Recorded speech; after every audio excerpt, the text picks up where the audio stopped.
Using Paysafecard on App Store is pretty easy thing to do. Today I'm going to teach you how you guys can use Paysafecard on the App Store. So for that you simply have to go to the settings, and in the settings you just have to scroll down until you see this search bar. You have to tap on search and you have to search for payment. While you will see these options, you just have to go to this payment and shipping under Apple ID sections. So here you will see this page now.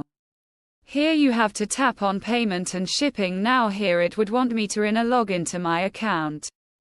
But after logging into my account, you will easily be able to add payment method, and the payment method you will easily be able to add debit or credit card. You just need to put any of the card. You will also be able to put the Pacific card there as well. So that's pretty much it. That's how you guys can do it. Hope you guys find this video helpful.